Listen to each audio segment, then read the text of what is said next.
Looking rich is the most expensive thing you'll ever buy. I know because I bought it. A $2,900 watch on a credit card while making $16 an hour. And somehow I still wasn't the worst money decision standing in that bank. I just had the best view of everyone else's. My first job out of school was behind the teller window at a bank branch outside Cleveland. Loan officers see what people want. Tellers see what people have. 8 hours a day, I saw the one thing you're never supposed to see.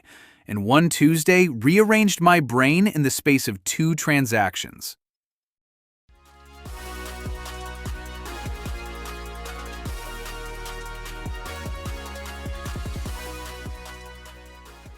A guy walks in, paint-splattered hoodie, 15-year-old F-150 in the lot, and deposits a check.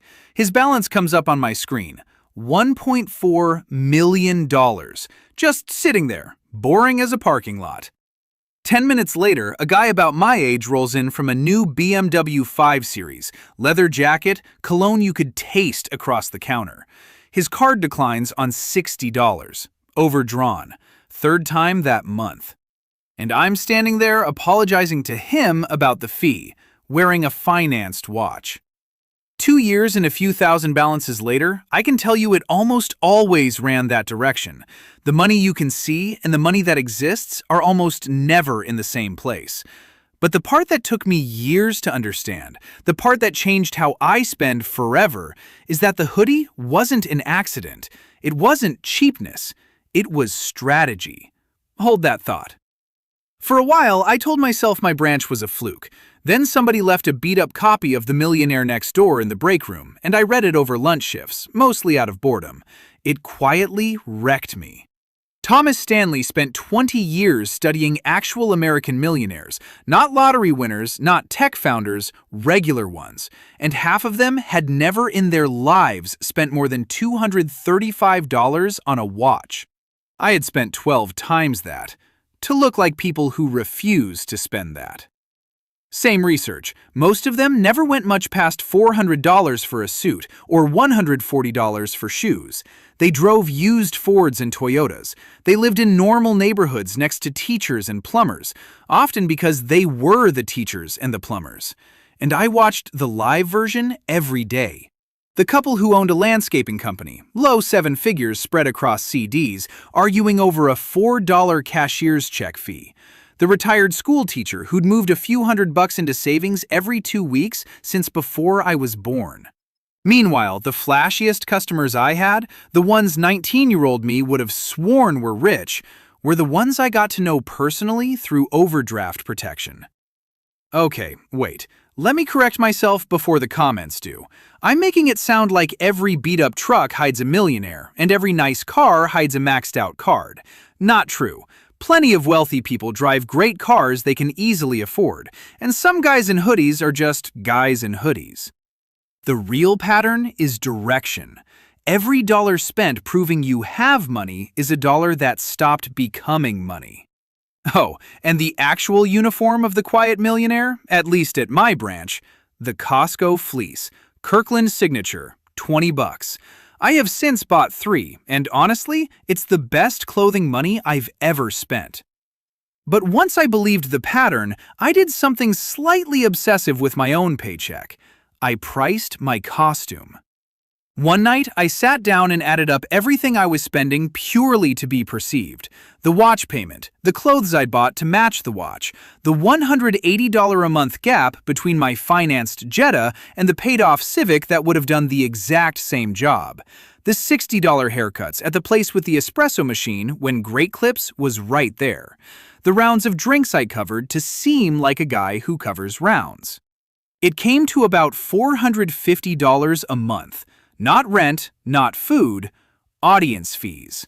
So I opened a compound interest calculator, the least glamorous villain origin story in history, and ran it.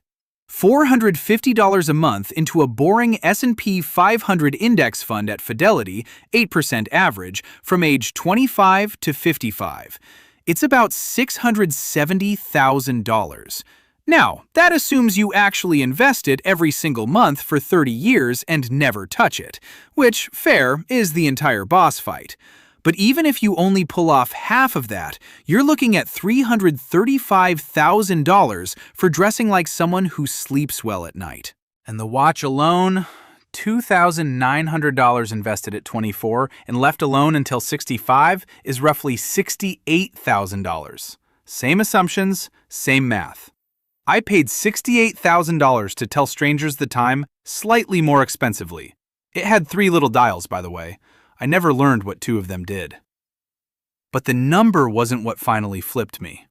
What flipped me was figuring out who the watch was actually for, because it was never for me. Years after the bank, I ran into a Cornell study that explained my entire 20s, and I have never been so happy to be ignored. Researchers had students walk into a room wearing a deeply embarrassing Barry Manilow t-shirt, then asked them how many people noticed. The students guessed about half the room. The real number was barely a quarter. Psychologists filed it under the spotlight effect, but the plain English version is simpler. Nobody is watching you because everybody is busy starring in their own movie. Quick test. Picture the last stranger you saw wearing a genuinely expensive watch. You can't. Nobody can. Every stranger I bought that watch for gave it half a second, maximum, then went right back to worrying about their own costume. And here's the opinion that gets me yelled at, and I mean every word of it. A big visible designer logo is a tax on insecurity. And the bigger the logo, the higher the tax rate. A $680 belt with a giant metal buckle logo isn't style. It's a press release, and every press release says the same thing. Please believe me. Old money whispers. New debt advertises. If that one stings, the comment section is right there. Now, the honest asterisk, because I'd be lying without it. Some rooms really do read the costume. If you're closing sales, if you're interviewing, if your industry checks your shoes before your resume, a sharp outfit is a tool, and it can absolutely pay for itself. In some days, I genuinely wonder if I've overcorrected, whether my proud not caring has just become a cheaper costume. I haven't fully worked that one out.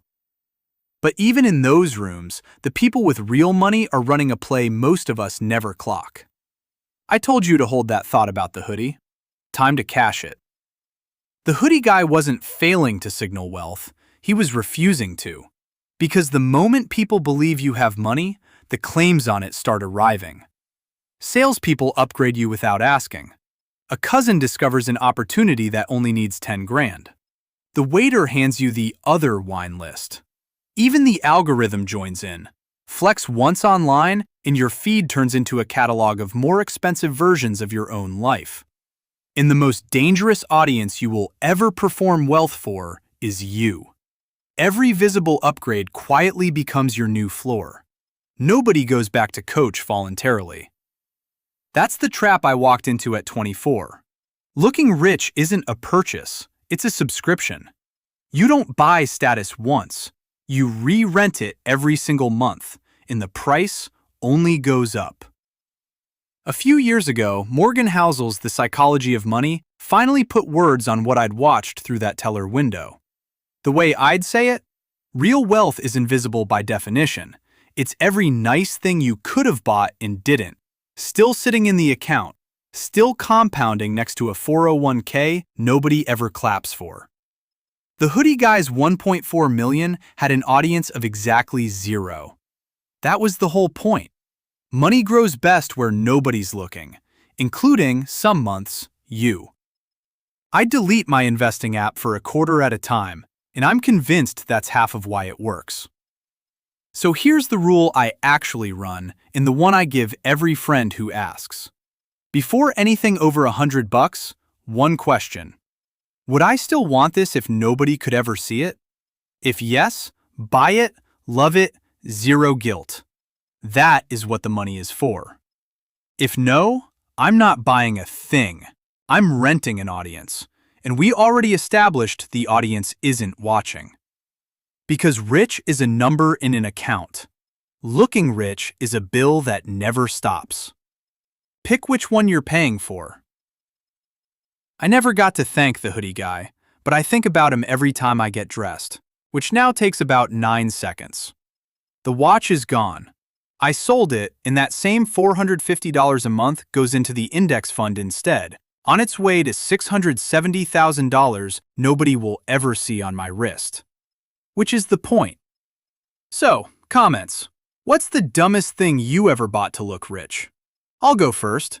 $2,900, $16 an hour, 3 tiny dials I never learned to read. Your turn.